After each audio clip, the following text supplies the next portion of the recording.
రైతులకు సీఎం రేవంత్ రెడ్డి సర్కార్ శుభవార్త తెలిపింది. ఇవాళ రైతుల ఖాతాల్లో రుణమాఫీ డబ్బులను జమ చేస్తుంది. దీనికి సంబంధించి అన్ని ఏర్పాట్లు చేశారు ప్రభుత్వ అధికారులు. ఇవాళ 20,000 కోట్లను రైతుల ఖాతాల్లో జమ చేసేందుకు ప్రభుత్వం సిద్ధమైంది. సాయంత్రం ఈ రుణమాఫీ నగదు విడుదల చేయనున్నారు సీఎం రేవంత్ రెడ్డి.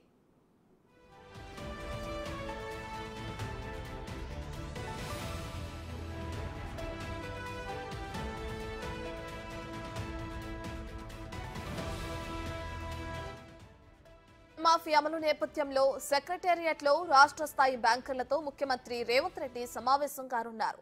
ఈ సమావేశానికి ఆర్థిక మంత్రి బట్టి విక్రమార్క, వ్యవసాయ శాఖ మంత్రి తుమ్మల నాగేశ్వరరావు, ఆర్థిక శాఖ ప్రిన్సిపల్ సెక్రటరీ రామకృష్ణారావు తదితరులు హాజరు కానున్నారు.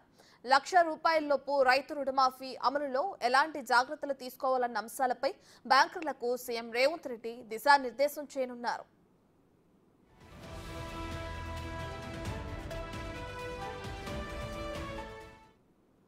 ₹1,00,000 రైతు రుణమాఫీ చేయనున్న నేపథ్యంలో అన్ని మండల కేంద్రాలలో ఉన్న రైతు వేదికల్లో రైతుల సమావేశాలు జరగనున్నాయి.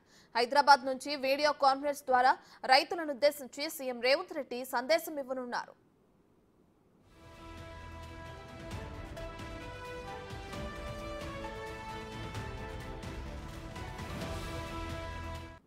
రాష్ట్రంలో రుణమాఫీ అమలులో భాగంగా తొలి విడతగా 1,00,000 మేర రుణాలున్న రైతుల ఖాతాల్లో ఇవాళ నగదు జమ జరగనుంది.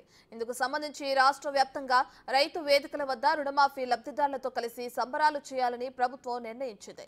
మంత్రులు, ఎంపీలు, ఎమ్మెల్యేలు, ఎమ్మెల్సీలు, ఇతర ప్రజాప్రతినిధులు ఈ కార్యక్రమాల్లో పాల్గొంటారు.